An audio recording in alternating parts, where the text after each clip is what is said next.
We're as cold as ice. Doom, doom. No intro, no outro. Technology is Countdown on great when mine it works. Say what? Last week. Nothing. I was looking at last week's. Oh, okay. Well, technology is great when it works, and it just ain't working right now. I think we're on. Maybe we're not. I don't know. Says we're live, so we'll just kind of go with it. Are we live or are we Memorex? Well, we're live. Well, there you go. We're in arrears, so people are just hearing us now. Is that what you're saying? Well, let me turn my volume up. Yes. Welcome to episode 37 of the Play It By Ear podcast. Eric Fiskus, Brady Liming. Hello. About your mid-drink, Todd Griffin. Hello. Hello. Welcome to one and all. We're up to 14 in the room. So, again, welcome. This is our Thanksgiving-themed episode. And hopefully we can whet your appetite for Thanksgiving doings coming up here in a couple days. We could wobble your gobbles. There you go. All right. So this housekeeping stuff has become infinitely easier. So all I'm going to do is say, go to our website, www.playitbyearpodcast.com. And there you can find our audio feeds, our video feeds. There's an audio player right at the top of every page on the website. You can listen to the podcast through the website. And again, if you have a different provider that you like, you can find all the links there as well. Our video feeds, which we are currently broadcasting out to YouTube. What in the world are you doing? You're killing me. I'm sorry, I'm adjusting. Trying to do housekeeping here in your pork. Now there's our food. Tom and Jerry reference. Sorry, that's not a Thanksgiving meat. Track. Okay, we are currently broadcasting to YouTube and also Twitter via the Periscope app and also Twitch. So if you want to watch us on video, you can do so on any of those platforms. But I'm sure most of you are on Facebook Live right now. So again, welcome. Go to our website, check it out, register for updates for our show, and we can get you those via email. Can I chime in with one thing really quickly, Eric? Certainly. I kind of want to, I'm not sure if we've ever explained to our listeners, to our Facebook Live viewers, the way that the comments work. So maybe we should give them a little bit of a breakdown. By all means, go ahead. So we are broadcasting this over each of our individual Facebook pages. We are also broadcasting it over our Play It By Ear Facebook page. Depending on which one you're watching it through, the comments won't line up, meaning you might not be commenting along with the same people that you see on the Facebook Live. For instance, if someone is watching this on Eric's homepage, on Eric's Facebook page, and they comment, the people that are watching it on my Facebook page will not see that comment. So if we miss comments, we apologize. We can't really man all four Facebook pages at the same time. So I know Eric does a really good job of combining those and trying to touch on everybody's comments and answer anybody's questions. Yeah, but it does. We do realize that some get biased. So I know like last week when we did the famous slang word for your particular birth year, I know there were lots that as I looked after the broadcast that we had missed. And again, it's just impossible to do. So we wanted to explain it. That's kind of why maybe your comment did not get noticed or replied to. Very eloquently done, and that is correct.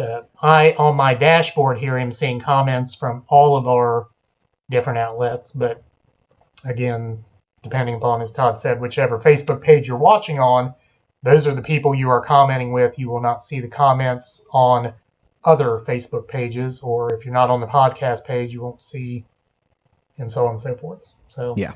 You did much more eloquently than I did. Confusion. Yes. I would like to put in a little plug for our website also. In addition to like being able to listen to us and find information, it's also some good fun. I highly recommend checking out our host bios and our Play It By Ear isms. It's kind of a glossary of words that, frequently get used on our podcast. And The isms aren't there yet. they're not up yet? They're not up yet. I didn't think we were finished with them. Just for us to see so far. But, yeah. Well, it's coming, and it's awesome. So if you ever get confused of us talking of Harish and Fist, you'll know what we're talking about. Because God knows we don't know what we're talking about sometimes. Yeah, so it can be helpful. It's like a little tutorial for our earbuds. All right.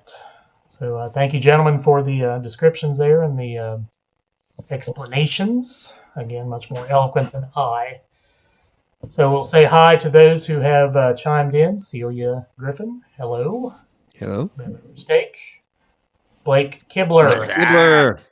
And Gary Troutman. Mr. Troutman. And we have 26 in the room, so those are the 4 I see comments from so far. So comment if you want to check in. And again, we welcome you to episode 37, our Thanksgiving episode of the Play It By Ear podcast. So just a description on how this works. If you've never been here before, we each come to the table with a topic. We talk on that topic for 20 minutes, and we have not discussed the topic prior to our show here. So we, as the name suggests, play it by ear. And sometimes we surprise ourselves with different things that we might say or whatever. So hope you enjoy.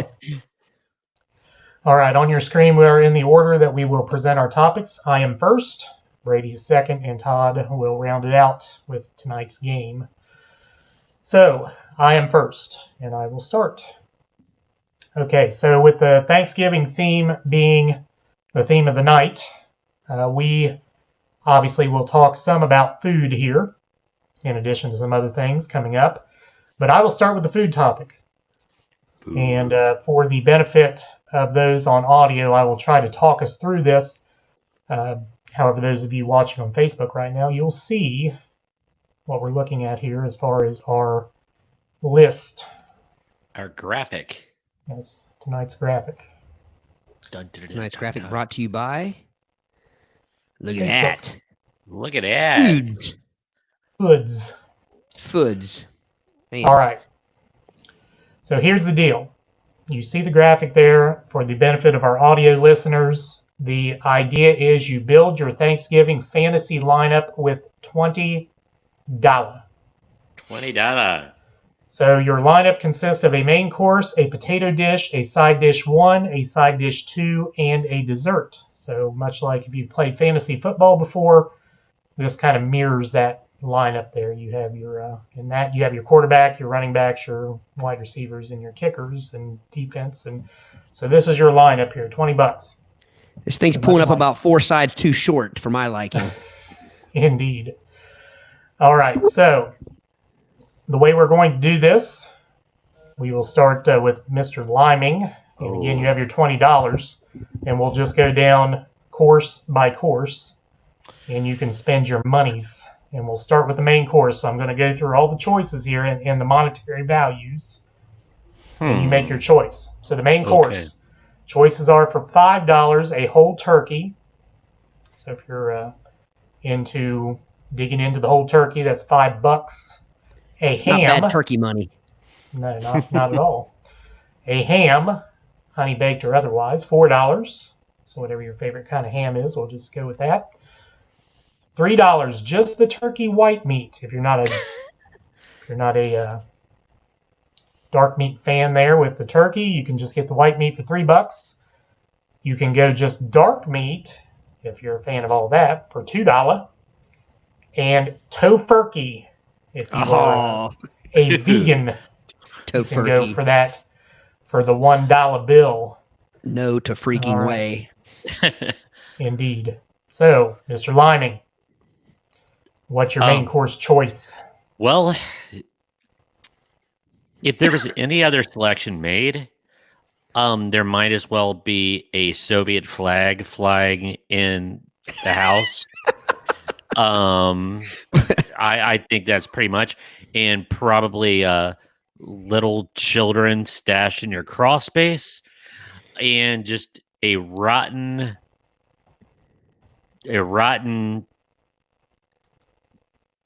mess of a human being. Spit it out, Brady. Yeah. Tell them how it is. I was Tell them how it sitting- is. Tell him, Steve Dave. So I am going with whole turkey, as long as that is WHOLE. It is. Not turkey whole. Yeah. But yes, I am Yeah, going with the turkey, and that is a non-negotiable in man. social emotional education. They tell you have to have non-negotiables, and if it's not turkey, now I know there's people that don't like it, and that's fine. But don't come at me on Thanksgiving with no turkey, or being a Buzz Killington and dissing on the turkey. So when Brady starts referencing John Wayne Gacy crime scenes, he's seriously I'm torqued fired off. up. He's fired up. Yeah, Fired up. fired up. So All right. I am going to Todd? pass. Oh, sorry. I'm going to pass on the turkey hole, and I'm going to save a buck. See, I'm already thinking like a businessman, Brady. You gotta save that money because look what's coming later. I'm going $4 ham. $4 ham. $4 ham. That sounds like when one says $4 ham, it kind of sounds like gas station hot dog. It's a $4 ham, but I know that it's just playing within the parameters of the game. I'd pay more for a gas station hot dog. Where's that meat? All right. So go ahead. there's your money left over. So Brady has chosen the turkey hole, and Todd has chosen the ham. All right. So we're moving on to the potato dish. So again, for the benefit of our audio audience, I will read the potato dishes. This is going to be Mashed, and looking at that picture, there is quite the nice reservoir of butter on top of the mashed potatoes. tough. I see it. Is it? It's the picture's small, but it looks like a moat of gravy. There'll be That's no gross. gravy on my potatoes, just the butters. Ew. Ew. Butter. Well, no, butter in moderation. That's what I meant. I meant Yeah. butter, not gravy. Yeah, Yeah, right. yeah. It's it's Uh, tiny. I don't know how it is on everybody else's screen, but it's tiny on mine. Okay, you have the sweet potatoes for $4. You have the au gratin potatoes for $3. You have roasted taters for $2, and you have baked taters for $1. So, your tater dish, Brady Liming. The traditionalist in me says mashed potatoes with the butter moat or gravy moat, the groat. But actually, my favorite potato is a baked potato. I like my baked potato. So I'm gonna since I spent on that sweet turkey hole money, I'm going to go with a baked potato. Baked potato. Todd? That is absolutely unheard of in the realm of Thanksgiving Day dinners. There are no such thing as baked potatoes on that day. I see why you went there, but I can't believe it's Yeah. even an option. So looking at the sweet potato, could you clear it up for me? Is that a casserole of some sort, like sweet potato casserole?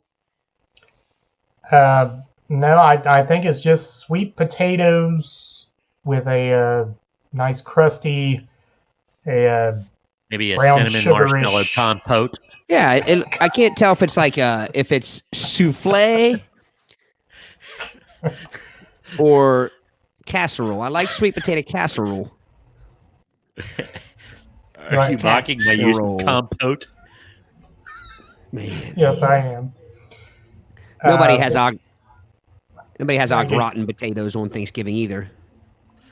I think we I beg do to in my differ. family. Au gratin is a poor man's scallop potatoes. I would like to add. And they try to they're- cover it up by making it sound fancy in French. Yeah, Au but gratin. they don't even touch scalloped potatoes. That's like saying, I want my potato au natural, which just means, one raw potato on a slice of lettuce. So, Man, I tell you, yes. I'm gonna go ahead and spin big and go with mashed. Mashed. with the mashed taters. But where's the JVs? Where's the gravy? Now you got to look at the bottom of the picture here. Those in the extras. Now you got to save your money for the extras. I just saw that. I'm done. Extra. You're done. You're gonna be dry. See, you gotta have still got time to budget here. You gotta have gravy to wet that turkey hole. You can't have dry turkey. No, you can't. But you don't need gravy on your ham. Ew. No, yeah. So see, that's a. Thank you, Candace. No one does. What did Candace say?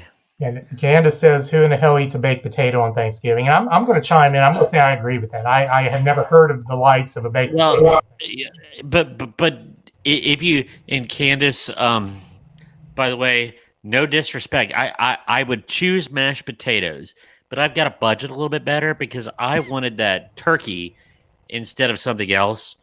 So I'm going to get back because a baked potato is my favorite. But mashed potato is what I'm going to be eating on Thanksgiving.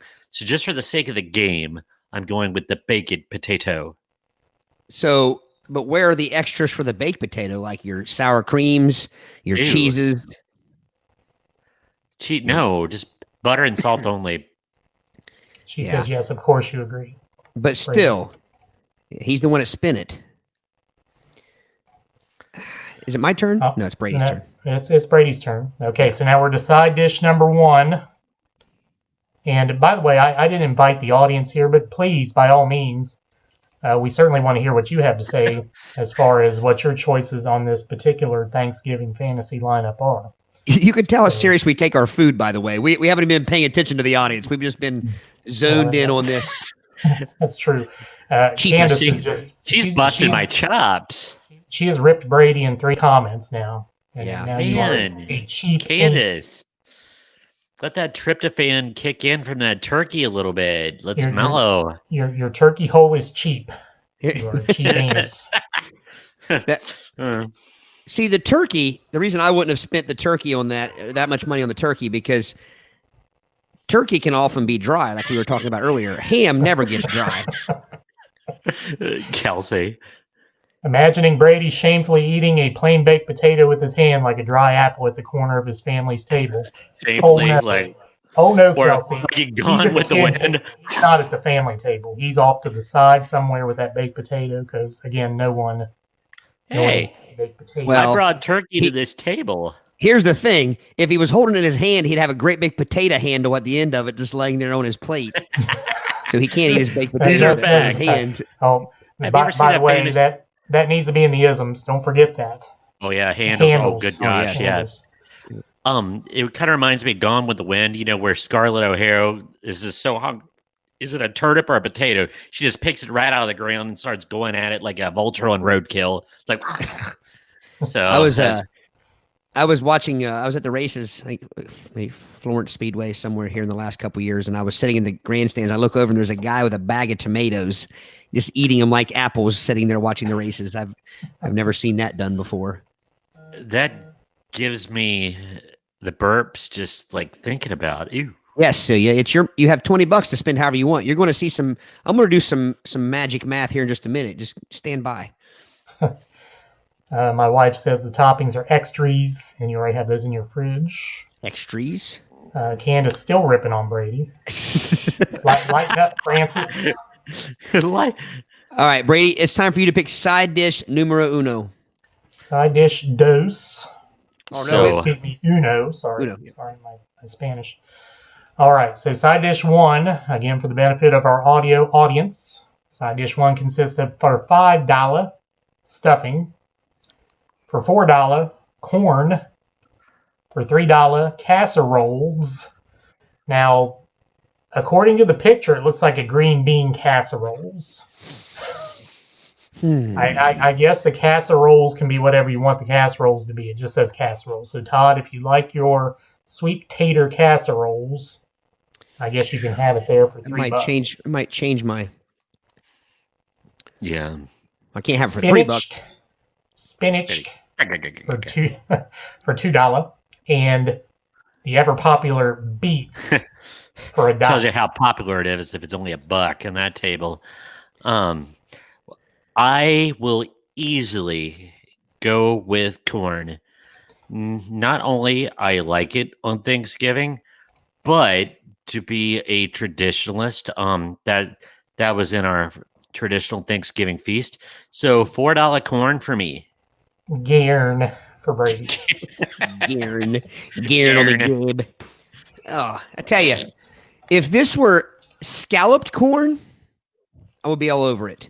Scalloped corn. Scalloped Never corn. heard of such a monstrosity. Oh my goodness, Eric. Scalloped corn. Anybody out there that likes scalloped corn, help fill us in. It is the stuff of dreams. I'm not a big fan.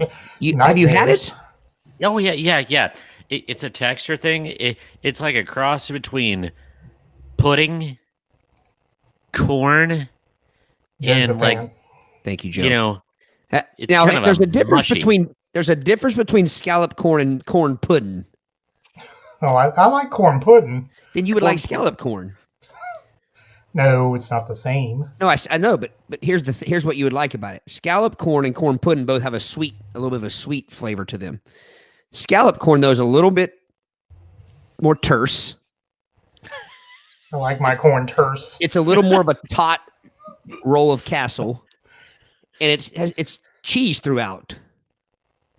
As a matter of fact, doesn't scalloped mean something to do with cheese? Yeah, I think so. I mean, Another scalloped corn fan. Thank you, Candace. I don't dislike it. It's Has just strong opinions on her Thanksgiving food. Eric, have you had it? I'm gonna make you some. Yeah. I'm gonna make Yeah. you some scalloped corn. Put it Okay, on your well, doorstep. I'll imbibe if you make it. So, but I got to pass on that because I see that's just ears Becky's of gonna corn. make it for me. Thank you, Becky. No I'm gonna cheeses. go with. But here's the thing: scalloped corn has to have cheese. I think scalloped means with That's cheese. what I thought scallop means. I don't know. I was kind of wondering that myself. But here's the thing: stuffing. It depends. I don't like no stovetop stuffing. oh, Okay, so now wait. No, let's hold on. You have stuffing, or you have dressing. I like dressing. Can I is change that? the one that actually comes out of the turkey's orifice? No. Well, That is stuffing. stuffing is no, and I don't know because stovetop stuffing. I've never had it out of any turkey hole, but dressing, like my mom's dressing, is more consistent. It doesn't break apart like stovetop stuffing. So that's a big question there, Eric. Can I call that stuffing right there my mom's dressing? You can call it what you will, I guess. They're related. They're within the same family. So I'm going to go with the $5 stuffing, but no stovetop stuffing. Going big with that one. Yeah. Again, Candace very strong with her Thanksgiving food opinions. And Has I to think be homemade. Candace, she will agree with me on this one. I don't even know why they call it stovetop stuffing. It should be called inbox stuffing.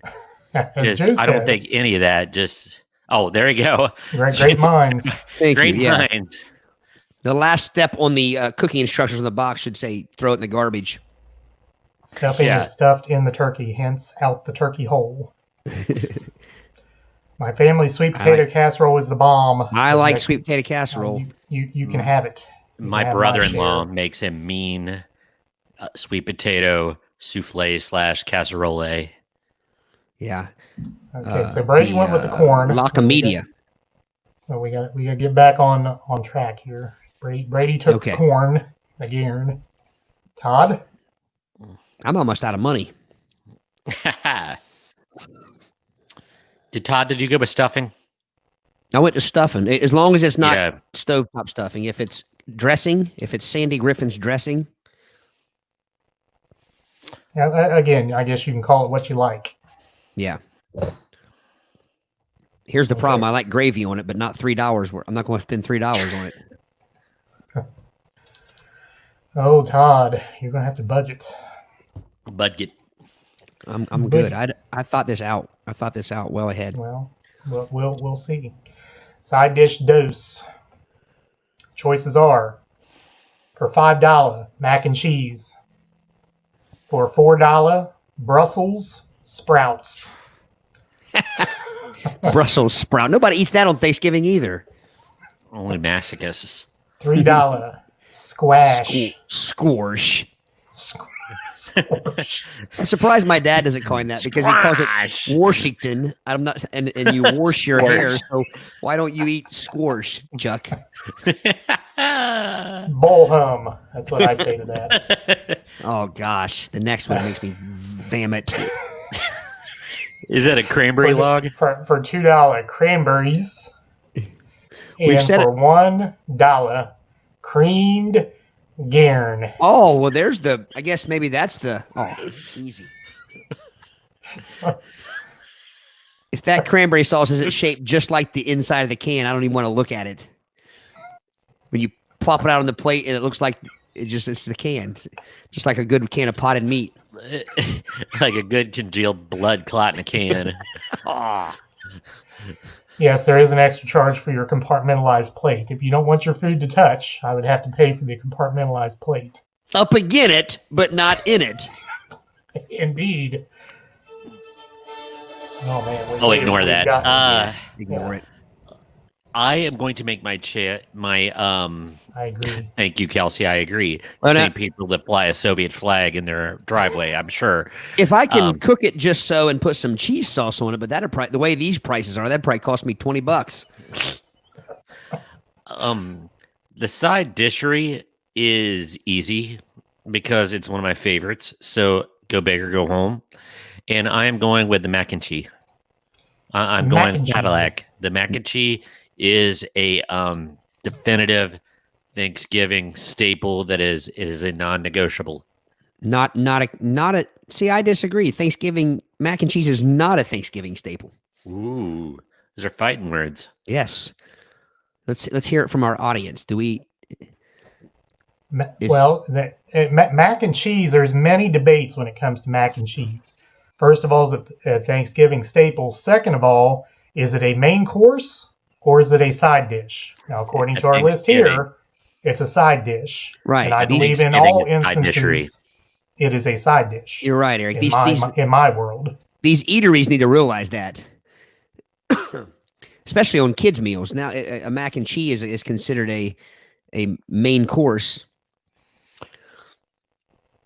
All right, Todd. But I do not think mac and cheese is a. I've never had it on Thanksgiving. Therefore, I can't put it as a Thanksgiving staple. I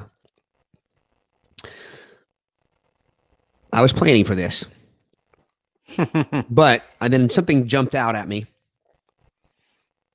and Ooh. the cream corn that I didn't see. I'm going to go ahead and count that cream corn as scalloped corn. Because it looks to me, as I look at just from my picture, like it's got some casserole texture to it. It's got some scalopi. And so I'm going to spend $1 on that corn. So with that, Brady, with his large mac and cheese purchase, now has less money in his reservoir than Todd does. And by the way, the comments that are coming on the Play It By Ear Facebook, overwhelmingly, the mac and cheese is not a Thanksgiving. I don't see anyone who has said it is yet. Joe says not a Thanksgiving. Jen Chaney, not a staple here. Candace also, she Thank you, agrees Candace. with that. Thank you, Joe and Christy. Joe's not a Thanksgiving Jen, dish. Joe. And Miss Wilson, no mac and cheese. So mac and cheese taking a big hit here in our crowd. Man. Interesting. Now Kelsey qualifies. Mac and cheese in every gathering dish. Also applies to all categories. Main, yes. Side, yes. Topping, sure. Beverage, if you try hard enough and have a blender, I guess. Go for it. I say only one who fries up their Vienna sausages would have mac and cheese as a Thanksgiving staple. This could be true. That would be a good meal, though, Brady. Fried Vienna sausages and mac and cheese. Ooh, There you some of go. it came in the cardiologist card. Audrey Moore joins the crowd here. Homemade mac and cheese, yes, from a box. That's hangover food. But Audrey, I agree. Is it a Thanksgiving Interestingly. staple, Audrey? Yeah. We're not denying that it's delicious and that it's good about almost every meal, but is it a Thanksgiving staple? But we need Sardinia Elementary Cafeteria mac and cheese here with the little toasted breads on top. I am pretty sure Grums. when Grums. Powhatan arrived at the Thanksgiving dinner, he was bringing macaroni and cheese. I'm sure. Who? Patton? Patton. Did you say General Patton? I did. For her. Audrey Audrey says says for her yes. family, yes. For her family. All right. I'm going to text your dad later, Audrey, and tell him how wrong he is. On so many levels. Thank you All for right. chiming in, Audrey. It's great to see you on here, though. Yes. Very cool. Very cool. Always trying to attract the younger set. Yeah. See, Our humor tends to be old. see if you can get your old man to watch. He's you supposed to go. be my buddy and never watches. So Well, yeah. What's up with that man? Is probably asleep right now. Is Audrey in Cheese Louisiana? balls. No. Okay. Cheese Tony, balls is a staple, I agree. according Cheese to ball Tony. is it is a appetizer staple for Thanksgiving. I agree. And Joe wants breadcrumbs. You might on be a his mac redneck? and cheese. Indeed. All right, gentlemen, we're to the desserts. Desserts, again, for the audio audience include for $5 pumpkin pie, for $4 apple pie, for $3, I almost said $3 cheesecake. Now this particular cheesecake has cherries on top. I guess you can have any flavor of cheesecake you like for your $3. $2 pecan pies, and $1 carrot cake. Pecan.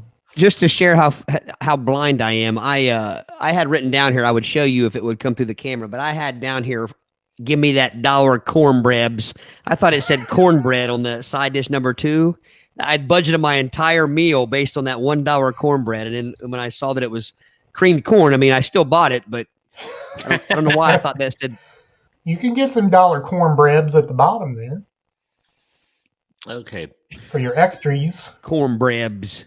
I do love me some pumpkin pie. Oh, that's what I wrote it down for. Yeah. I do love some pumpkin pie. Now, I'm being a little bit ridiculous here, and I'm going to ask this question, Eric. Is dessert the last category? Other than your extras on the bottom. I'm not seeing the extras, but I'm going to go with a non-traditional choice here. I love pumpkin pie, and 'tis the season for pumpkin pie, but daggone, I love some cherry cheesecake, just like the kind that they have shown there. So I'm going to go with the gâteau de fromage, the cheesecake. There you go. Ooh. So, are you saying you can't see the extras where you're looking, or Look a you little don't? closer. That's where I originally saw. Yeah, I see it. That's where I originally saw the cornbread. I'm not as blind as I thought I was. No, you're not. All right, Todd. What's your All right. dessert? How much money do I have left? Will you pull it up just so I can see? Or can you? Well, I'm in the middle of editing, but there's $6. where we currently stand. All right. So here's what I've done, and this was all on purpose. I want a $3 piece of cheesecake. I would like Okay. 2 $1 pieces of carrot cake, and one $1 piece of cornbreads. Okay, back up again. Now what? 1 $3 piece of cheesecake. 2 Okay. $1 pieces of carrot cake, and 1 piece of cornbreads for $1, sir. I am going to round out my extra with my $2, and that's easy. Biscuits. I would prefer a dinner roll, but I will take biscuits. Bickets. Looking Todd, at you kinda went Kyle. out of turn there and bought your cornbreads before your turn for the Oh, extra. sorry. I was just on a spending. I was going crazy with my money. You were there. getting drunk on turkey Yes. food. On Thanksgiving food, excuse me. So, yes, everyone has ran through their $20, and Todd is awash in dessert. Yes. None of us have a dime to spare. Nope. But I'll be in a sweet turkey coma, so I won't need any more money. Okay, people chiming in here for their choices. Amy says ham mashed taters, green bean casseroles, mac and cheese, and cheesecake because budget. Good picks, Amy. Good picks. picks, Very good. Amy. Very good. I would throw out the green bean casserole, but Yes, Todd, you might be able to get sweet breads for $1. Not sure about Sweet cornbread. breads. No sweet breads for me, Kyle. is sweetbreads brains? Yeah, I believe so. How Or is about a Hawaiian roll? Ooh. Ooh. Aloha. Joe, would you scrape off the cherries like you monsters would do with meringue? No. No, I wouldn't. I want more than a dollop of cherries. I want a whole bushel. But see, I am of the belief that the cherry juice is better than the cherries. The cherry, juice? yeah, the same way. Yeah, I like the red stuff that the cherries swim in. Because we all want our sweetbreads hypothalamus glands. Kyle, that is the most specific answer, and you do not know how much I appreciate that. That is an attention to detail, sir. Detail. Detail. All right, Miss Wilson, dark turkey stuffings, gravies, cheesecake all day. So I'm thinking several slabs of cheesecake in the Wilson menu here. Why is gravy so expensive? It's probably the cheapest thing on the actual menu to make. To do it well, maybe it takes You make a your gravy out of your craft. turkey drippings. Your turkey whole drippings. Is it Cracker Barrel that when you get the pot roast, it says that it has the I forget if it was drippings or squeezins. It's one of the two. Corn squeezins. Not to be confused with a Pré Dîner cognac of a shot of corn squeezins. All right. Amy says it's worth it. By golly, I agree. I pour gravy all over everything on my plate. That is one thing where I am in it, not up against it. Neck deep in it. Other than my desserts. Yeah. Actually, I should have said I disagree with the gravies. There'd be no gravies on my plate. Really? No. Oh, man. I like turkey gravy in moderation, but I do not want a tsunami of gravy on my plate. I'm kind of banking on the fact that my dislike of gravy will save me from a heart attack someday. But will life even be worth it if you don't have a plate full of gravy?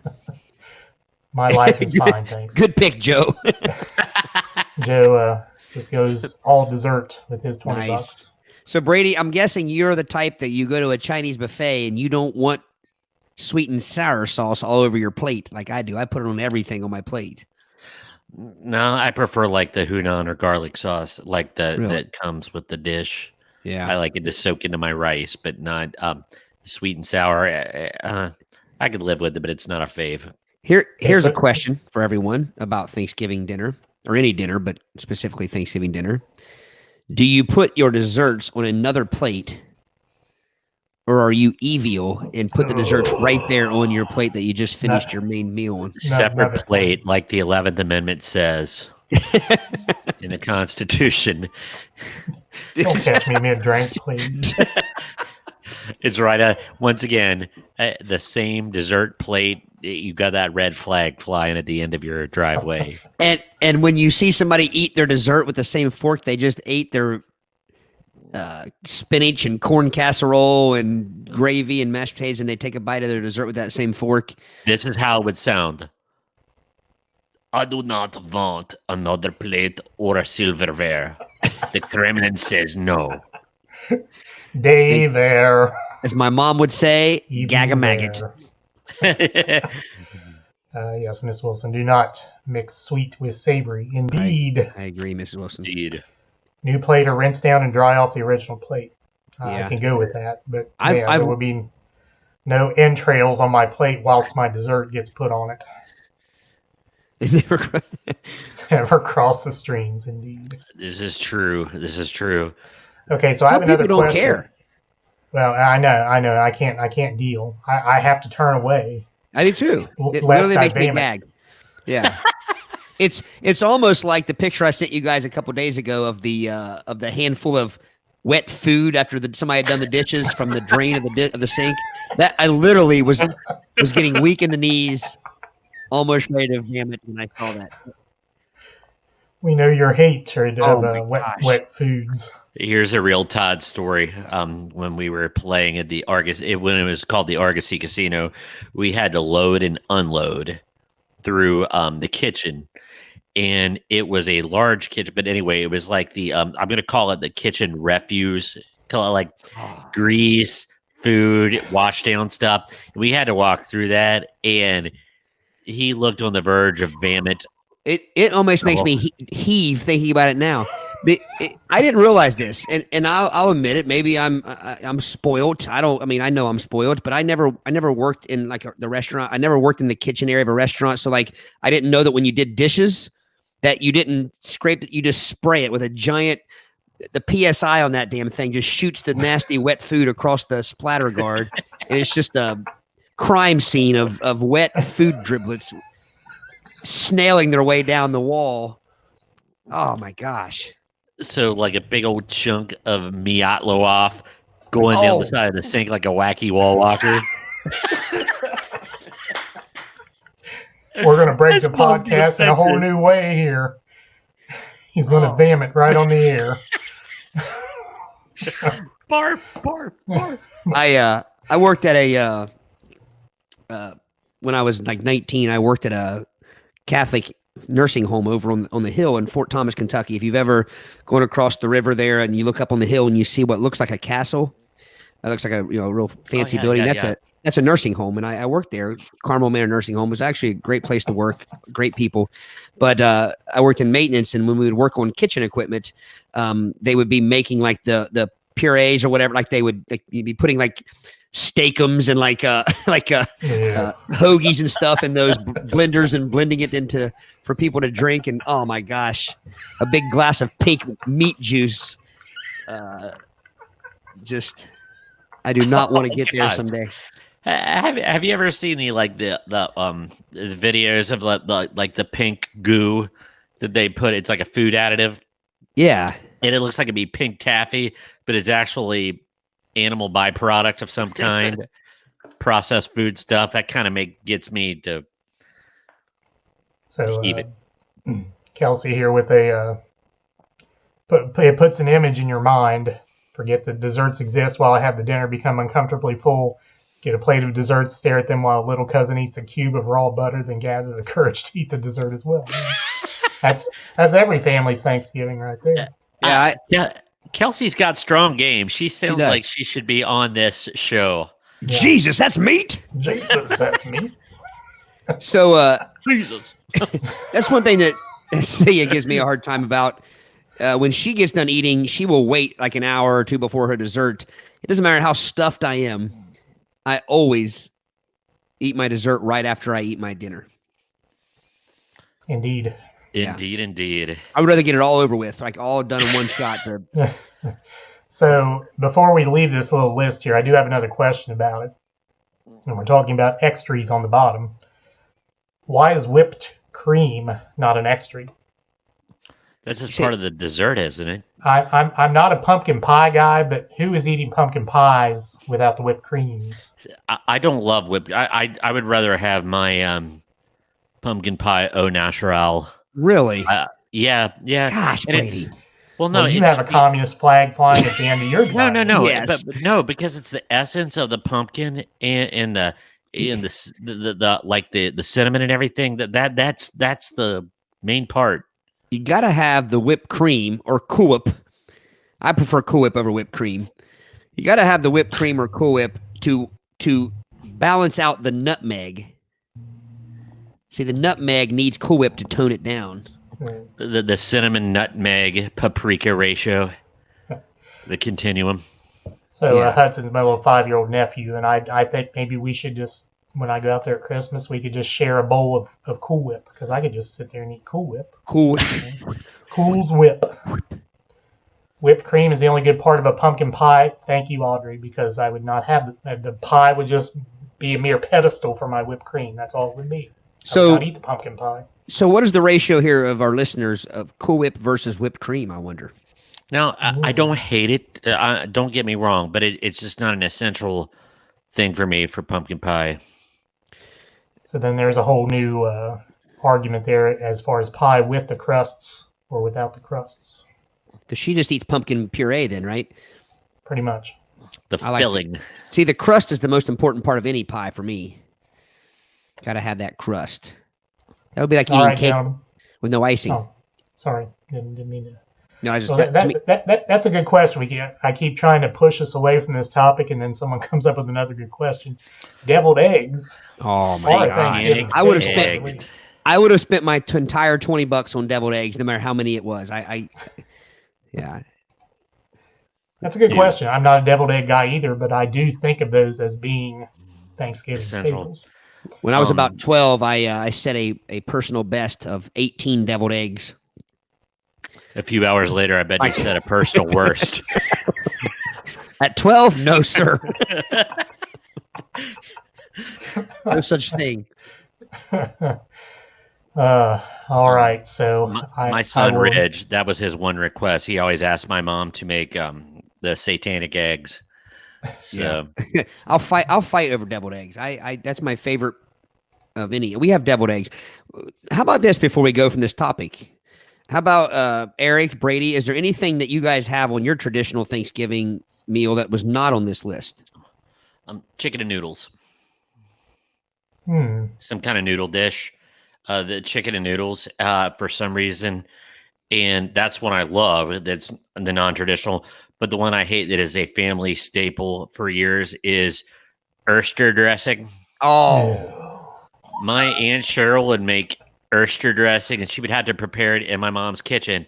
And it smells like somebody just cracked open a can of 9 Lives and yeah. put it in a And here's the thing: as much as I love my mom's stuffing from earlier, we talked about, or no, her dressing, the top looks identical to oyster dressing.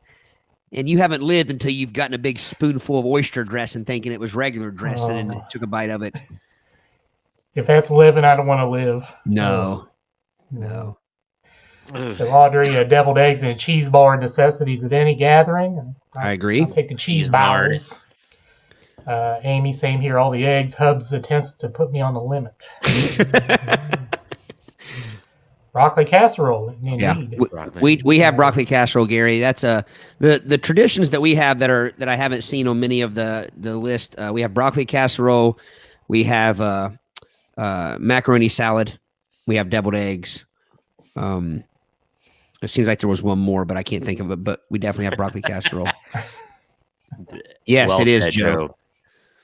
Oyster dressing is the 2020 of dressings. Absolutely, sir. Indeed. And there's nothing that even goes with it.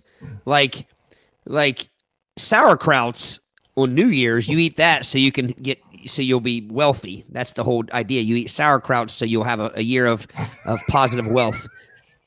Oyster dressing, you don't get anything. What, Eric? But the Brady's stomach bug. faces when different foods are mentioned just kills me. Apparently, we have struck a nerve, and she did get strangely quiet here. She was commenting, and then we started bashing the oyster dressing, and she no longer commented. I get Kelsey. I'm sorry, Mrs. Wilson. We're sorry. We are It's sorry, not Mrs. personal Wilson. against the oyster Your dressing. specialty is beloved by the aficionados of oyster dressing. but The you will just not find aficionados. it. Aficionados. Fish. It's not The your aficionados. stuffing, Miss Wilson. Aficionados. It's not you. It's the oysters. Yes, indeed. All right. What about green beans casserole? We discussed green beans casserole in the list. I think green bean casserole smells like urine. Put that in your pipe and smoke it. I don't know what it is you're drinking, but H2O. Oh. Scalloped oysters. So do they have cheese in them? Well, didn't we kind of say that scalloped had to be cheesy? That was But the nobody whole- chimed in to tell us if we were right or not. I assume Miss Yeah. Wilson knows. Scalloped Yeah. guitar necks are not cheesy. So I guess Fair this would refute or prove the argument that if you put cheese on anything, it's edible. Yeah, Now, if it were Again, nothing personal against you, Miss Wilson. Yeah, The if it were oysters, crab casserole, Yeah. I could be a part of that, but not crabs. oysters. She says no. Oh my Not goodness! So, cheesy. Mrs. Wilson, can you straighten us out? So, scallop does not mean cheesy. We could look it up. I'm sure. Well, we probably could. It's much more fun just to think we're right. Yeah. While she's answering, I will move us from this topic. Okay. We're 50 minutes in, and we're on topic 1. So, That's all right. We're giving the public what they want. Indeed. All right, Brady. Okay.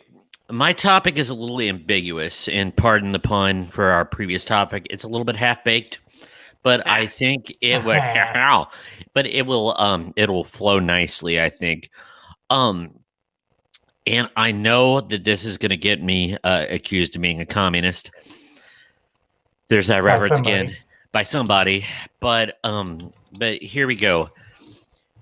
I want to talk about overrated Thanksgiving experiences. Some things that we accept as Thanksgiving, tradition or experiences. It's beloved by many, but it's really not that great, or at least in a lot of circles. And the biggest, and this is going to be the main focus, I think, of this topic. And we've got to start off with, I think, the biggest example of this is the Macy's Thanksgiving Day Parade on television. There's so many directions. There's so many things to mention here. And as much as one loves a parade in person, Todd, could you please... we didn't discuss this. We didn't talk about it. But it's been brought up in the past. This is something that, and that's something that's probably interesting to bring in. A lot of while we don't rehearse and talk about, what our topics are, and we don't go into the details of them, a lot of our topics and our complaints and our thought comes from years of having these same talks in front of no one. So we just decided this podcast to do it in front of a few people. So that's right. It's one thing. But I have a saying, and the saying is that TV is no place for parades or fireworks. They don't belong on TV. Both of them are boring on TV. Not near as magical on TV as they are in person. There's no horse shit on TV like there are when you go to an actual parade. No candies. No candies. Yeah. Okay, so I have an interesting story about the parade.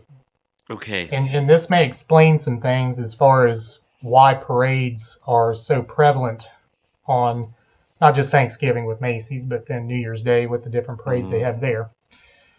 So the official Macy's, and I believe, I'm trying to remember this correctly, I believe the official Macy's Thanksgiving Day Parade broadcast is on CBS. Mm-hmm. And the reason is back in the 1940s when TV first started to become mainstream, they needed things put on TV, obviously. So they paid Macy's to be a sponsor. So they were given sponsorship rights and the ability to put the thing on TV. However, since it's held on public streets, they could not be limited as to who actually put the parade on TV. So you can see the parade on multiple networks because, again, it's held on public streets. So you can't limit the reporting of the parade. So but only CBS can call it the Macy's. CBS can call it the Macy's Thanksgiving Day Parade, whereas I think the others call it the Thanksgiving Day Parade or some such thing. But CBS television. And some of the things that passes as entertainment just aren't. Like, I was in marching band. We were a darn good marching band, but we're just talking about them marching by and playing a bit of a song. So after so many of those, it's like, and so that's not very exciting. But I think one of the worst offenders is when you have C-list celebrities lip syncing in the parade on a float. So yeah. I'm sorry, I'm not basing my day around if John Davidson is going to sing Dankeschön on a wasn't a he? Didn't he host That's Incredible? No, that was Fran Tarkenton, I believe. No, John Davidson hosted Hollywood Squares. Now it's gonna upset my mother because she did love her some John Davidson. That was one of her favorite celebrities. Evidently, the ladies thought he had dreamy eyes. But you get it's like, and now on the latest float, singing All About That Bass is Adrian Smed. You know, it's just like, it's just not. We're going to score tonight. Don't get me started on Grease 2 and Adrian Smed, Brady. Which I do love Grease 2 and Adrian Smed. This is well documented, but I don't want to see him. I know what you mean. You don't want to Yeah. see Matthew Lawrence in a Michael Jackson jacket doing the moonwalk. I mean, you know. Yeah. Well, You want to see Joey Lawrence. There you go. So, you know, when the next round, you know, it comes around, like the guy that, and here on the hefty glad bags float is Dirk Benedict, and he will be singing "What's Love Got to Do with It," and it was always Hey. just non sequiturs. Don't But be hold up. bashing. Don't be It's- bashing the face, man. It's the Why little not? brother from Punky Brewster. Did Punky Brewster have a little brother? I don't know, but No, Punky I didn't Brewster. It think wasn't so. Dirk Benedict. like I don't know. I had the biggest crush on Punky Brewster. You guys know that. Oh, yeah. All right, so the parade. I'm gonna go along with Joe here. Now Joe says watching the Detroit Lions. I will go along with that. Again, tradition says Detroit plays on Thanksgiving. Mhm. Dallas, for some reason, plays on Thanksgiving all the time. America's I team, don't know my why. I don't get all that. That's overrated.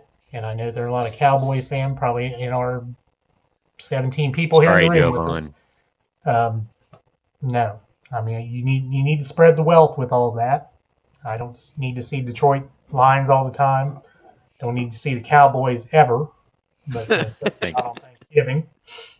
Yeah, I was actually thinking that same thing, Joe. I mean, because Detroit plays Green Bay every time, don't they? No, they mix it up, but it's they? always Detroit. Yeah, Yeah, seen Detroit and the Bears. Seen Detroit and Green Bay. Seen different. Usually it's an NFC Central no, thing. But yeah. North. Now it's usually not like Detroit and the Jacksonville Jaguars. It's not like some random, you know. It's usually a more traditional regional rivalry, but it's not the same. Joe, I was going to bring this up as well. Joe and we're sharing a wavelength tonight, Joe. I appreciate it, buddy. Yes, The dog show, I will say, is one of the only positive things to watch on Thanksgiving Day. that's entertainment. That is on the TV. My aunts and uncles know our family is not strange, but we do love us some Westminster action. But the only thing is, until they give the ribbon to a wiener dog, I'm boycotting the dog show. I think wiener dog legs are too short to jump over obstacles, aren't they? But do you know what disturbs me about the dog show, though? Man, they got some boundary issues. Those judges, well, they go full on proctology. Especially those dogs with bobtails. You talk about up again and in it. Those dogs look so violated. And I always wonder why they did that. A little plug here for a great movie. As of you guys, if anybody's listening or watching, you should watch the movie Best in Show. Is it Best in Show or Best of Show? Either way, Best of Show. Best of Show. It is a fantastic movie from the people that brought you Spinal Tap, and I can't think Mighty Wind. There's a couple. Brady, you might be able to help out here. Some of the people in the movie. The guy from Laverne and Shirley. Christopher Guest and the guy from Laverne and Shirley. Squiggy? No, Michael McKean. Michael McKean, and but they do a movie about the subject in the movie, or the I guess the plot is around a dog show, and it's very, very funny. So you guys should watch it.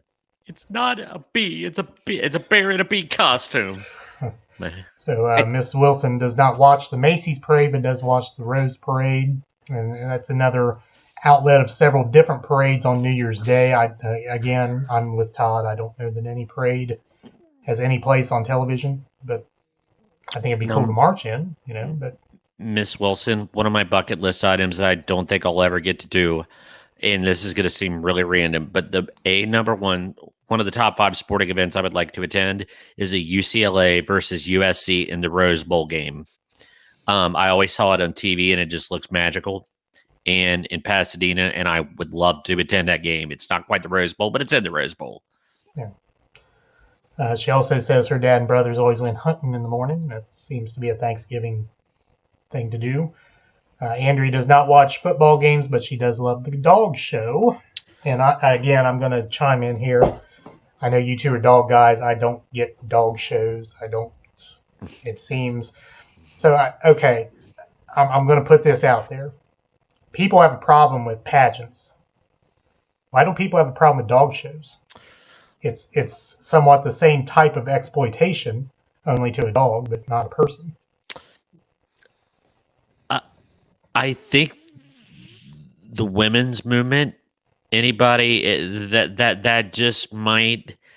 Wow. Now I know exactly what you mean, but so here we go. I've rendered you speechless on this point. You've rendered me speechless.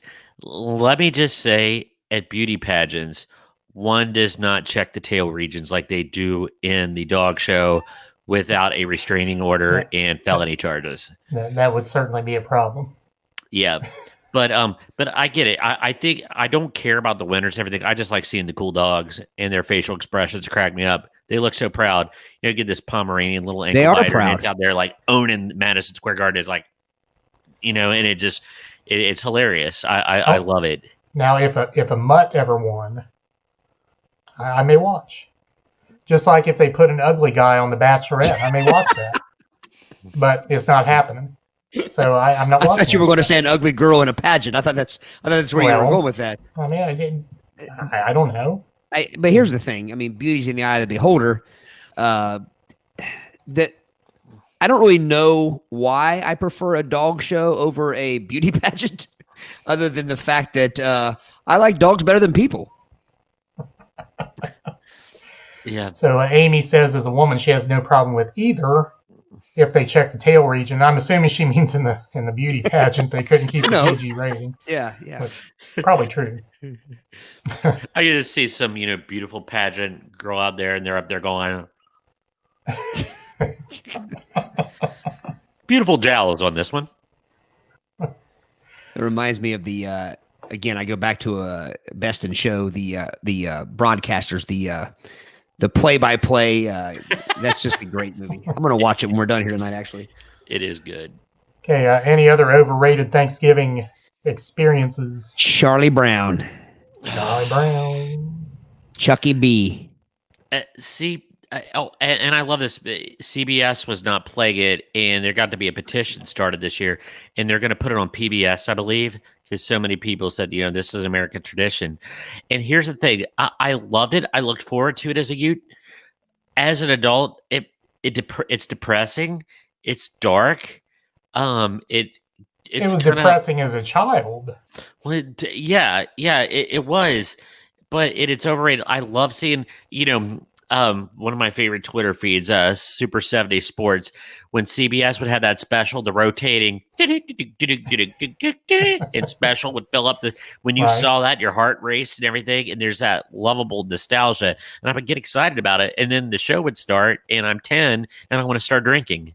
I think Amy means Purdy, as in Purty. Purdy. Do you hear the banjos? And I don't know which one of us has the pretty little mouse, but we all do. We have a trio of pretty mouths. Don't mess it was me. I have the pretty mouth. Yeah. Sorry, Amy. I mean, I like I said, and I like it, but okay, let me flip it a little bit. I don't know why I liked it as a kid, as I watched it as an adult, because I don't think I got it. No kid gets it. No. But it's a cartoon on prime time in the days before, 24/7 cartoonage. So when you got that little sliver of cartoon on prime time, it was a major happening. Yep. I know exactly what you're talking about. Oh, yeah. We'll have to put that up on the website later. Okay, so here's another one for Thanksgiving-ish, even though it's a little after Thanksgiving. Black Friday shopping. I about had to fight a grown woman.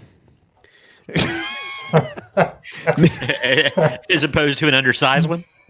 Many years ago, Celia and I stood in line outside of Target in Milford for about 4 hours in the cold, Target. rude people.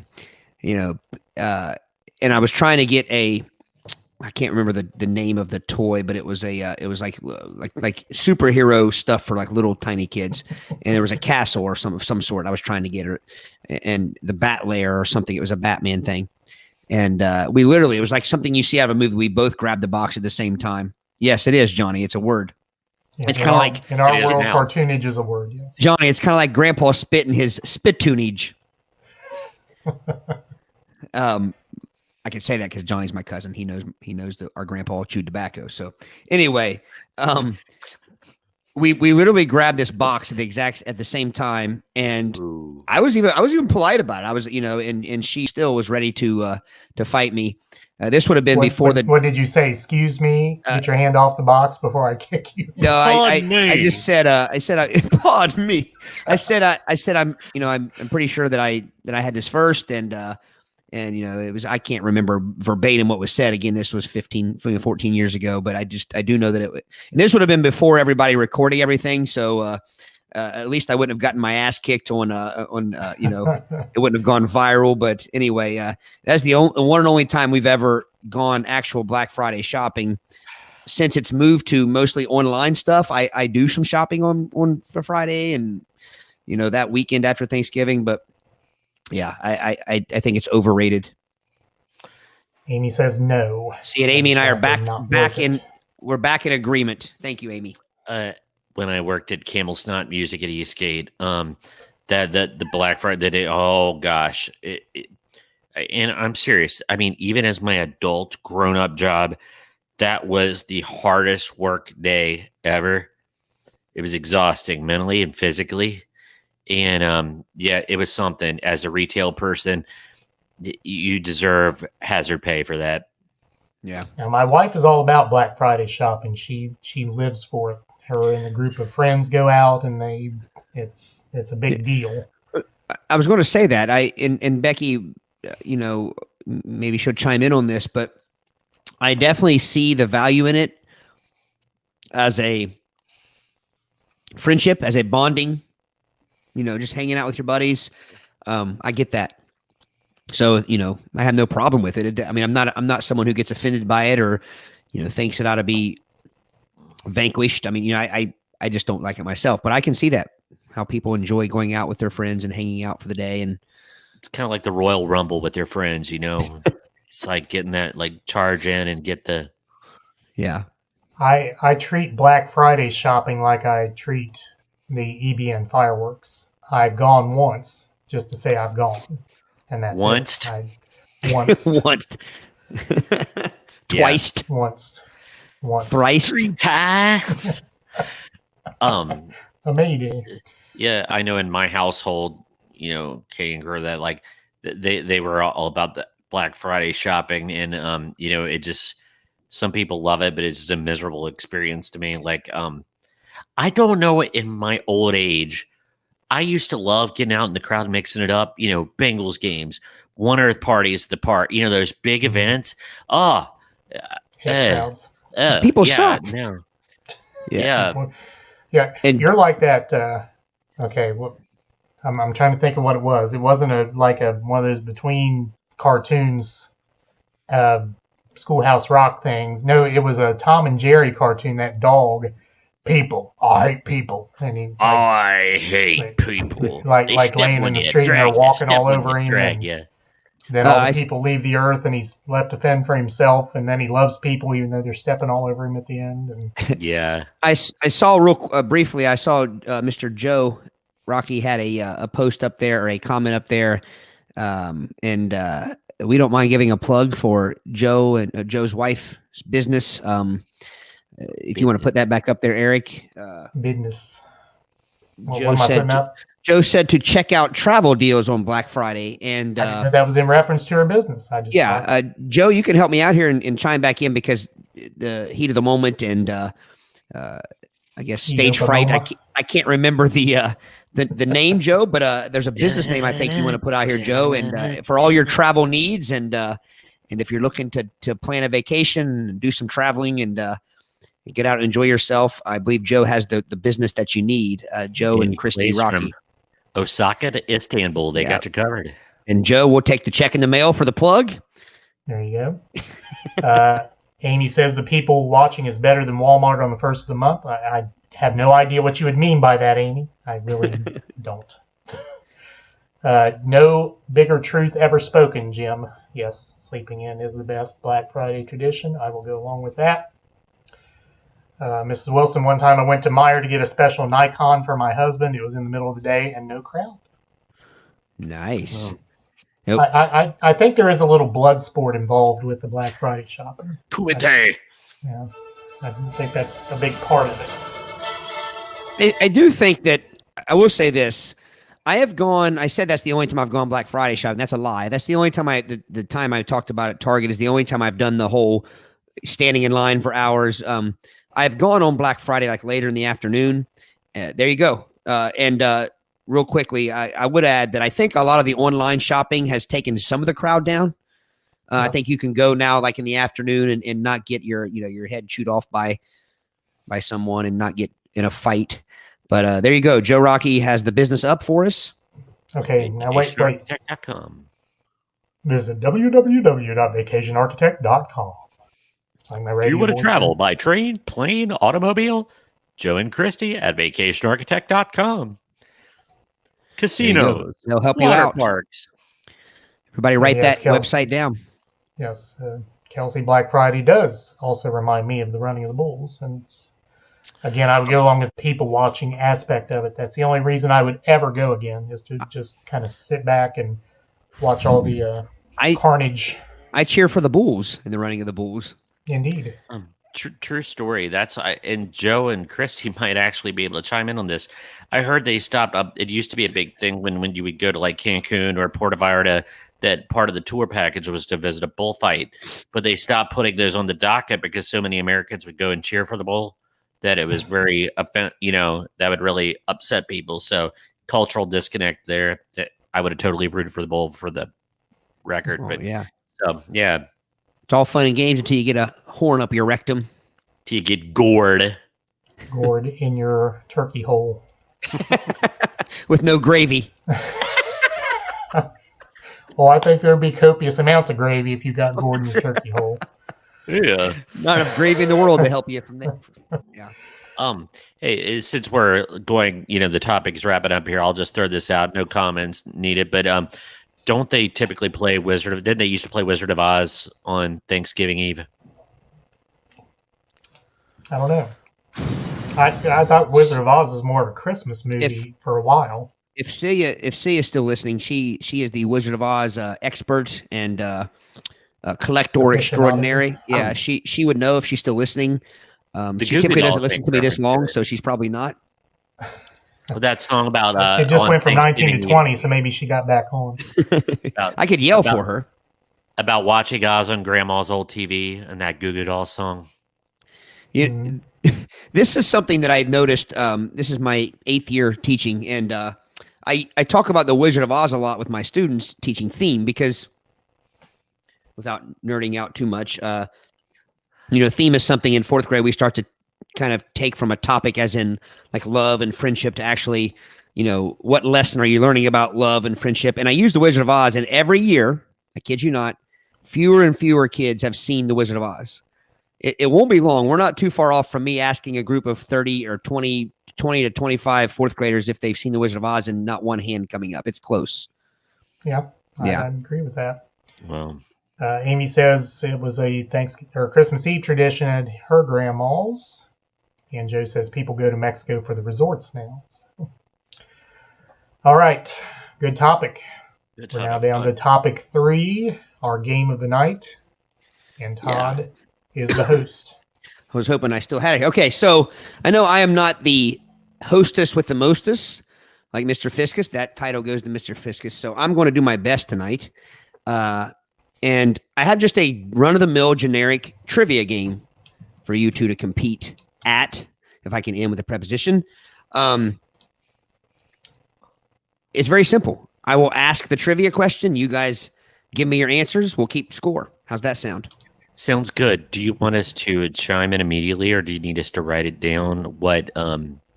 I don't think you need to write it down, but I do. I think we will take turns. Like Okay. I mean, do you think that's fair, Eric? Again, you have to help me out here Sure. because, again, we don't rehearse this stuff and we don't even really talk about it. So, Sure. I just didn't want us going ooh ooh ooh in the I have- podcast. Jack. I have 50 Thanksgiving questions. I doubt if we'll get through 50, but we'll play until we run out of listeners. We drew straws backstage, or pills, one or the other. And Mr. Fiscus I had the never went longest straw. backstage. Hey. So let me get my scoring chart here ready. Question number 1. How long was the first Thanksgiving celebration? Mr. Fiscus? How long was the first Thanksgiving celebration? 3 days. Okay. Well, Sorry. Brady, go ahead. Your answer. That is kind of what do I have to answer something different? Again, I'm going to ask Eric here. How would you best do this, Eric? Do we want to give both answers and whoever comes the closest? Do we want to give? Yeah, we can play that the closest, considering that it's Okay. Yeah. I'll say 5 days. Brady Liming says 5 days. The correct answer is 3 days. So, Thank you. Mr. Fiscus with the first dead-on answer. Or Brady, it's And your turn. I will be displaying the scoreboard as long as I'm ahead. I was just say there's going to be some sandbagging there. I saw something today that said, it said, if I ever die lifting weights, add more weight and call 911. I thought that was kind of funny. Yes. What meats were served at the first Thanksgiving celebration, Brady? Okay, so it's asking for plural, right? Miats. Yes. I think that there was some deer. I would think that there was some harish. I would think some deer, some harish, and I will go with pork. So let's Okay. go pork, deer, and harish. Those 3. Okay. Mr. Fiscus. Yes, I would say venison would be Okay. on the list.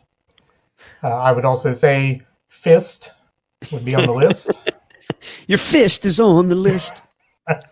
of the best things. And I'll stop there. Venison and fist. Oh no! Slim pickings, boys. That's right. Well, you both were right about the venison, Mm-hmm. but we also had swan. Swan Duck. as in swan as in a bird, not Or not swine. swine. Swan, Swan. duck, Okay. Swan seems like it would be kind of oily and gamey. Verb or and nail goose. cut. Swan, duck, and goose were on the list. Neither of you said swan. You had no Wait a fowl. minute. Isn't that a game we played in elementary phys ed? Swan, duck, goose. Swan, swan, swan, swan, swan. Buzzard. No points. No points awarded. No points. And, So they didn't have fist. and may God have mercy on our soul. No fist. Huh? Well, no, they had They fist. live on the ocean. They had fist, but you both said it. It wasn't on this question, but it Well, goes we to our both next said question. venison too. I know, you need but to give us I- credit. Yeah, I think no points is the best way because you guys lost. There were 3 birds you didn't eat, or you didn't mention. I would not eat any of those birds. That's correct. All right, question number 3: what seafood was served at the first Thanksgiving feast? So that's where I was leading to the next question. Oh, okay. So this is me. Howard says nuts meats. That's meats. I think commas are important. Venison, rabbits, squirrels, and nuts meats. Ranger Dan and his big. Yes. Yes. What seafood was served at the first Thanksgiving feast? This is me, right? Yes. Yes. Seafoods served at the Thanksgiving Day feast. I would say fist, crabs, Sounds like short leave. oysters, because oyster dressing is a staple, apparently. Mm. Not in my Thanksgiving world, but in someone's. So it had to be oysters there at the first Thanksgiving.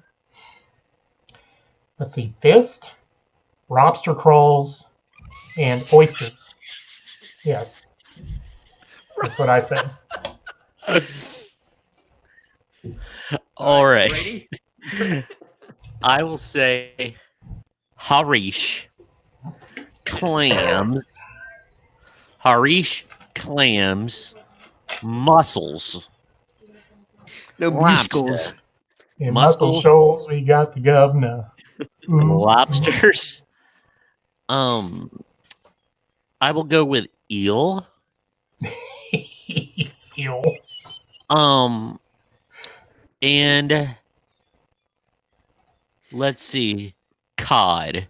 No, that's just Codfish. We're not going to go with species of fish. So sorry, harish, clams, mussels, lobster, and scallops.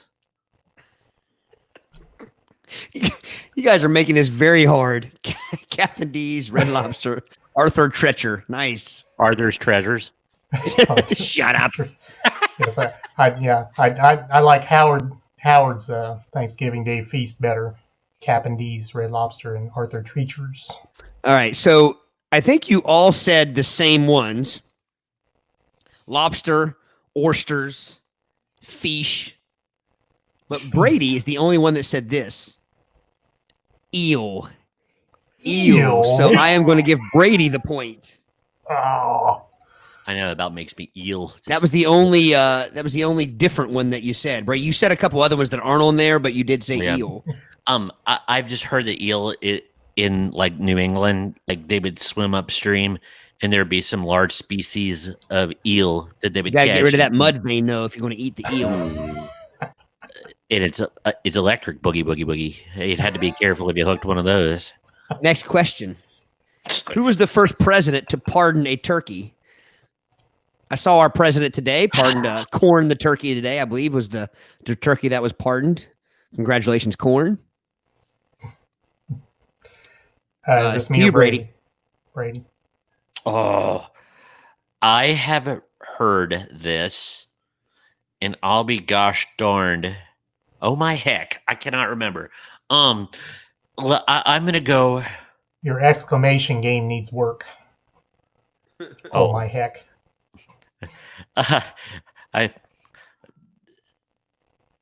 Theodore Roosevelt.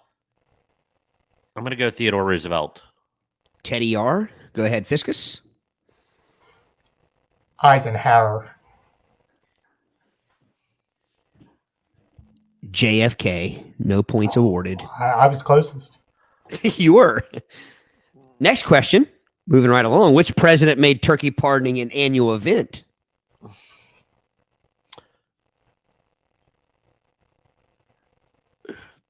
Eric, I think you're It's me, first. right?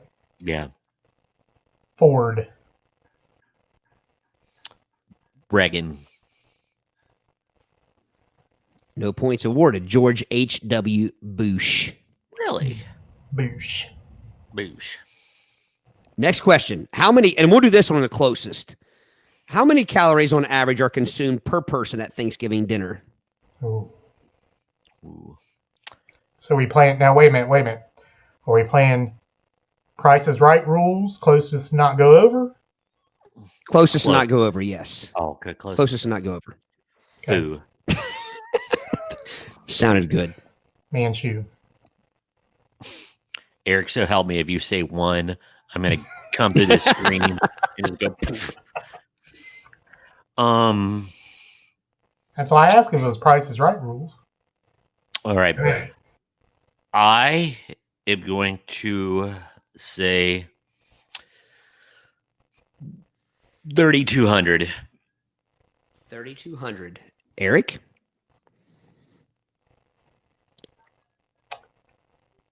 I would say, and I can hear the audience behind me. Higher. I would say 3,600. The average calorie count consumed per person at Thanksgiving dinner is 4,500 calories. Mr. Fiscus. Watch out, Todd. A large Samoan lady is going to run into the screen and pick you up. How Once much again, did the since world's I'm most ahead, yes, the Eric is scoreboard ahead. will be designed. How much did the world's most expensive Thanksgiving dinner on record cost? And again, we'll go closest. Without It's going me over. now, right? It's me now, yes. right? Yeah. Okay. Most expensive Thanksgiving dinner. Now, that's a pretty vague question. I mean, was this for an army of people? Was this for a small family? There's a lot of unanswered questions here. I'm going to, based on the answer, I'm going to say it is not for an army. I'm going to say just a run of the mill Thanksgiving dinner for your, I'm not going to say an average family, but. All right. So I'm going to say a Thanksgiving dinner with a high quality turkey, gaming pheasants of various. Pheasant. $5 turkey hole per guest. Don't forget the can of cranberry sauce. I would say the cost of such a meal would be $4,237. $4,237. Brady, it's your turn. I am going to take another spin on this. I'm thinking of those experiences you could buy in the Neiman Marcus catalog, like where you could get, these experiences. So I'm going to set the table first. In the Neiman Marcus Thanksgiving, yes, there will be hand-breaded turkey served with potatoes flown in from Idaho, along with caviar from the finest sturgeons of Russia. There will be potatoes with a sweet souffle compote, some Dom Perignon champagne, cheesecake flown in from New York City, Champagne. oysters flown in from Cape Cod, and lobsters from San Francisco. So I'm going to say $800,000.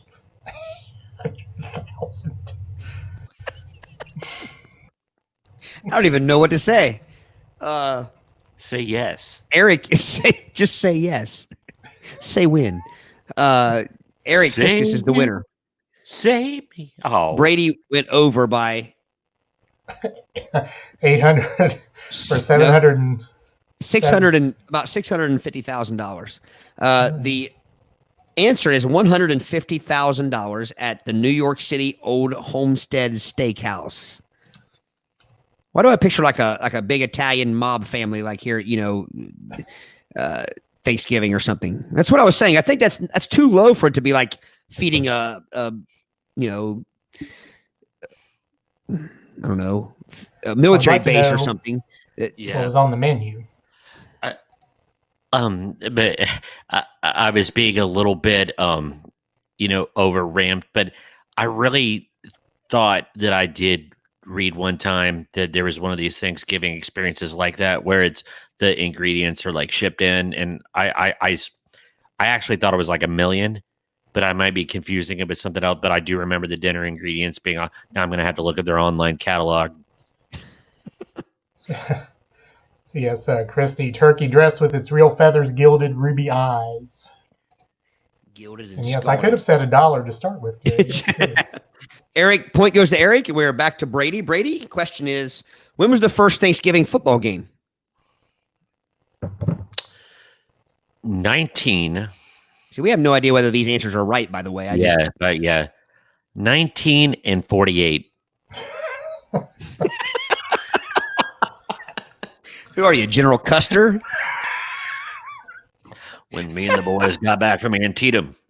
We slaughtered those pigs for bacon, and then we I threw the just- ladder around in a game of ball. I had just finished brushing my curly locks. Well, let's see. I was brought in 1907. Born about yay big. First Thanksgiving Day foosball game. 1878. Wow. Ooh. 1876. Ooh! Very Get well the done. heck Eric. out. Very well done, Eric. Impressive. Was that a You could go ahead guess? you 1940 and 1948. 1940. Yeah, I think the Lions were playing on Thanksgiving Day before 1948. Next question, Eric, back to you. When was the first NFL or Thanksgiving NFL game? 1937. 1937. See, and this is what I was thinking. This is the question I answered before. 1948. It is 1920. Oh. 1920. So I guess Both Eric went was over. closest. Yeah, you both went over. Yo. So should I get the point or should there be no point? Since we No, both I went say you over? get the. I went over. I say you both went over. That's a good call. Yeah. Yeah. And because you're ahead 3 points, we'll Yeah. Right. All right. I'm going to skip one here, and I'm going to go to this one because this one just seems made up to me. How many women were at the very first Thanksgiving celebration? I believe we're to Brady. Ooh. I have some logic behind this. It was Can't wait many to of the hear it. men. Yes, it was many of the men folk that came over on the Mayflower, and it was they weren't sure what they were getting into, and they did not want their delicate English roses to be exposed to the elements too much. But some of them went Exposed. ahead and made the yeah. Exposed. So some made the trip. I am going to say 12. Okay. 12. Brady says 12. Mr. Fiscus, how many women were at the very first Thanksgiving celebration? I believe if I remember correctly, there were 50 some in total. Were you there? No, I was not there. Contrary to popular belief, I was not there.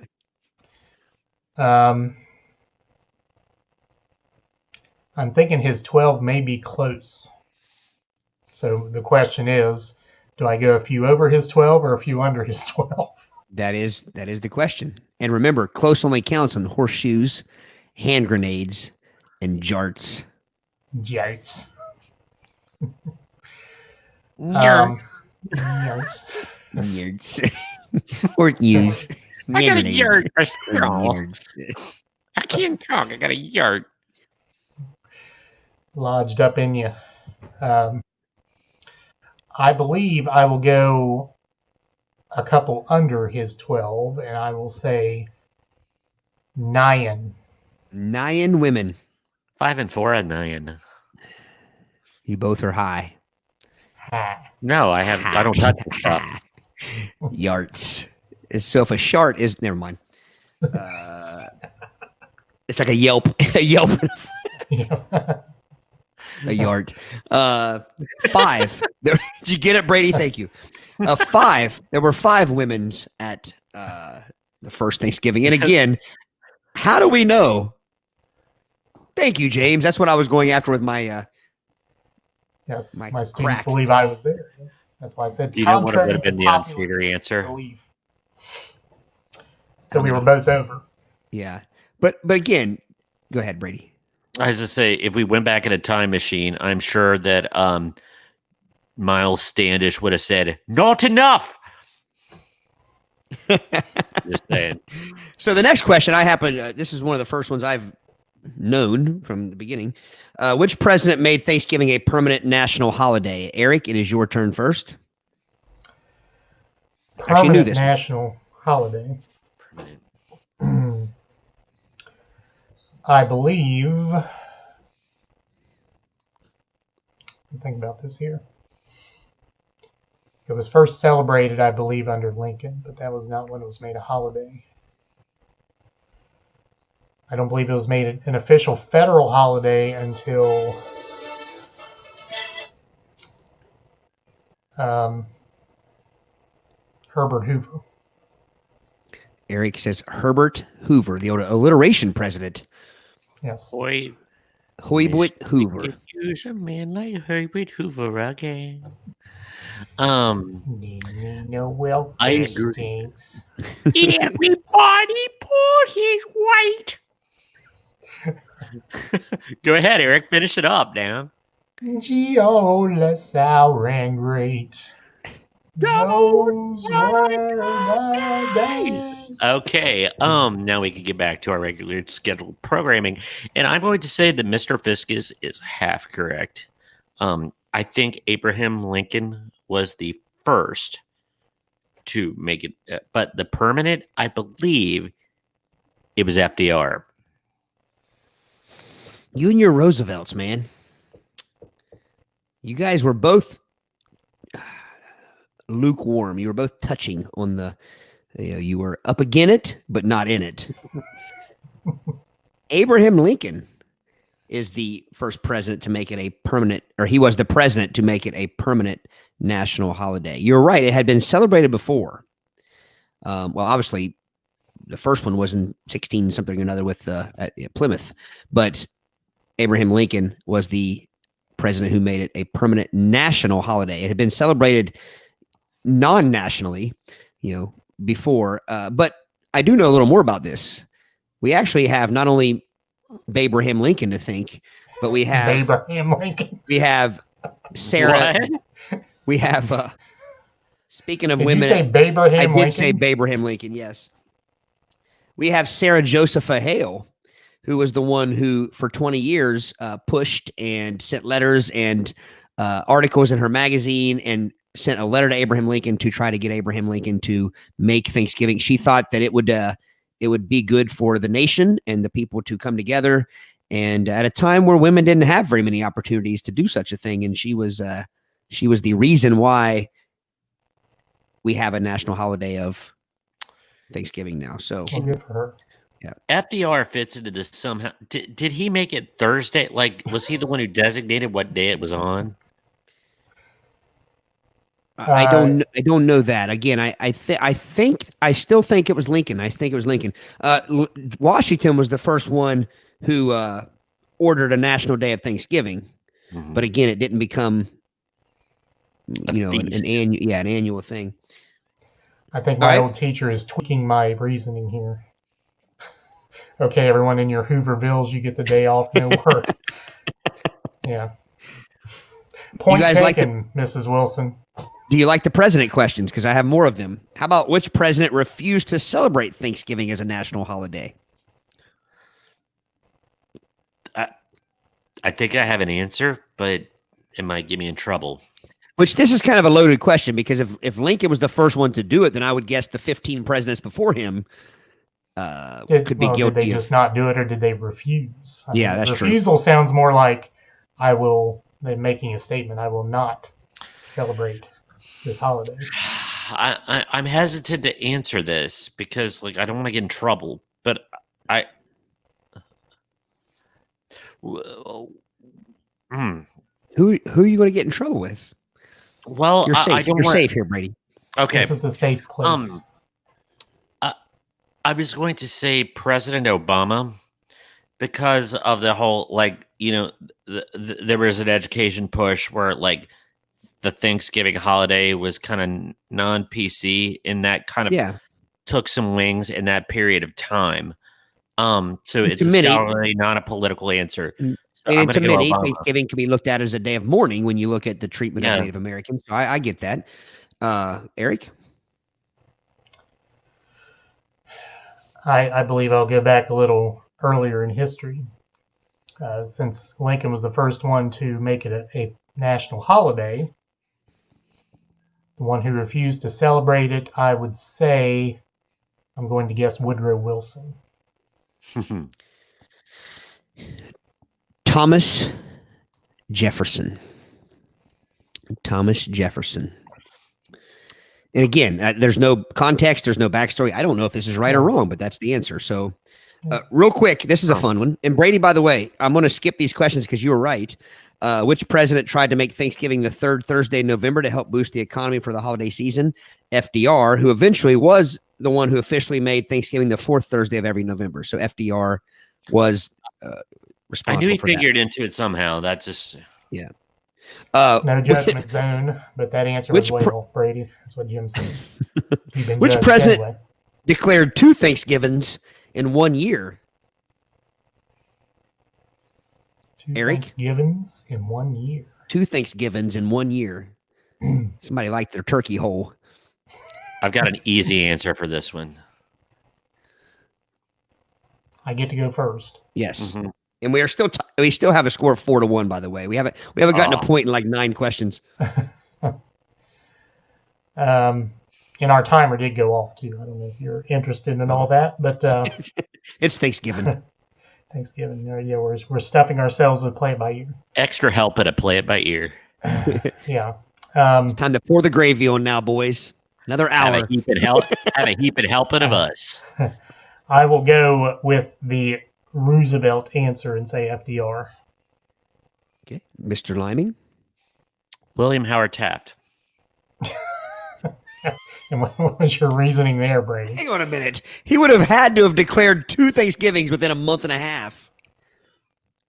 Because he only lived. He was only president for a month and a half. No, you're thinking of William Henry you're Harrison. thinking of William Henry Harrison. My bad. Wow, that was bad. Stand down. Yeah, sorry. I'm like, I thought you were making a joke because of William Henry Harrison. I thought you were making a fat joke. Oh, He did get stuck in the bathtub.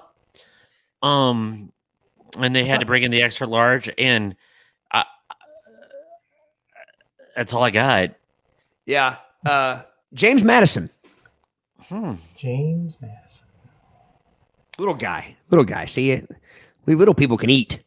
Hey, his wife makes a mean powdered donut.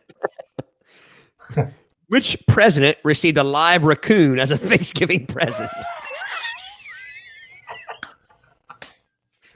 A raccoon. Speaking of which, that has to go in our glossary. Our play by Brady, I knew you would appreciate the raccoon. And I think in trouble in my house. And I think you'll appreciate this answer. So, which president received a live raccoon as a Thanksgiving? Andrew Jackson. You took my answer, sir. But I was going to say, because he was our frontier president, our first, with spittoons and cheese wheels and such. But It's the second spittoon reference tonight. What an odd. Yeah, really. Yeah. That's probably what put it, because like I know there during his inauguration, spittoons got spilled on George Washington's rug in the White House.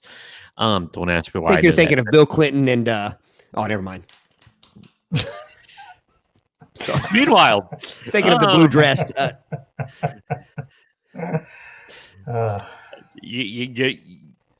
Okay, that derailed my thinking. No, but I'm not doing this to be lazy, but I do know that President Theodore Roosevelt fancied himself a naturalist, and he liked fauna and fowl of all kinds. So I could see him appreciating a pet raccoon. Close, but no cigar. Last Bill Clinton joke, I promise. Another alliteration president, Calvin Coolidge, is the answer, by the way. You see, Brady, I thought you were one who brought up Calvin Coolidge a lot. Yeah. You typically bring up him and I believe Franklin Pierce. You bring those 2 presidents up a lot. Yeah. So just to catch up on a couple comments, William Howard Taft does like his food, and Jerry lived in the William Howard Taft house in Cincinnati. So there's a little nice nugget. And at least the raccoon wasn't roasted. All right. What Native American tribe celebrated the first Thanksgiving with the Pilgrims? Eric, it's your turn. No, it's actually Brady's turn. Sorry.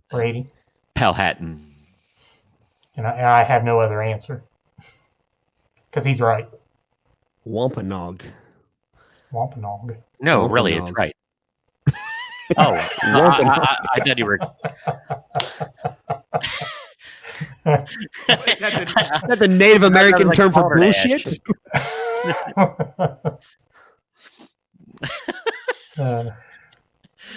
Oh, all right. It is Wampanoag is the correct answer, and that is correct because I actually just did a lesson on that today.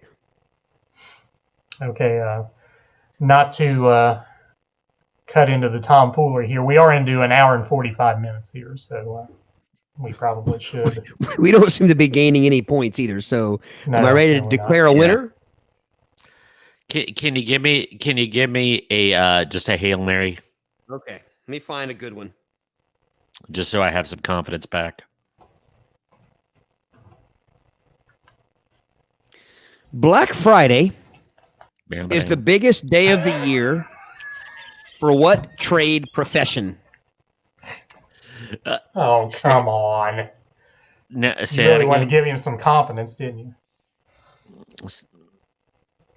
What? Sorry, I was So giggling and I didn't hear the question. Black Friday is the No, biggest no. day of the year for what trade profession?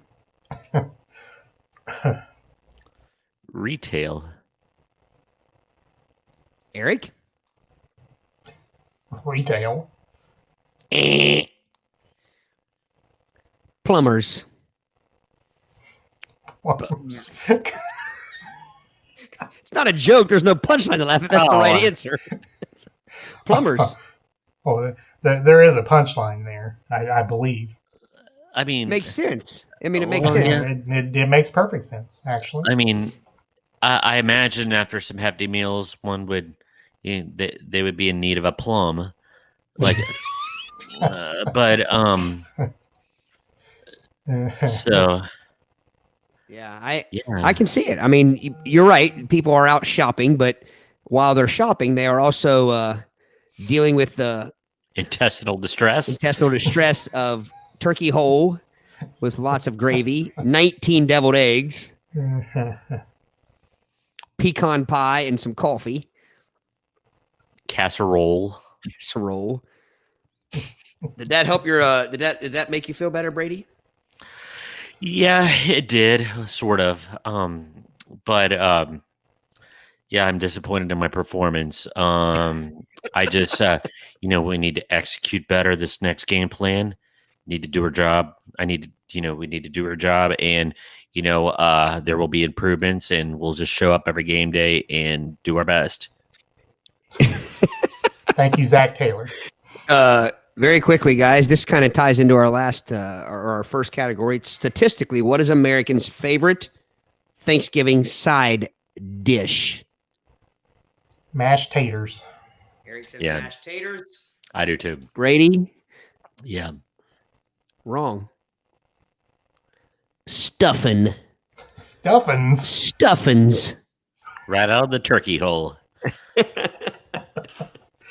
All right, Not so dressings. I am now ready Stuffins. to award Mr. Fiscus as the victor in tonight's contest.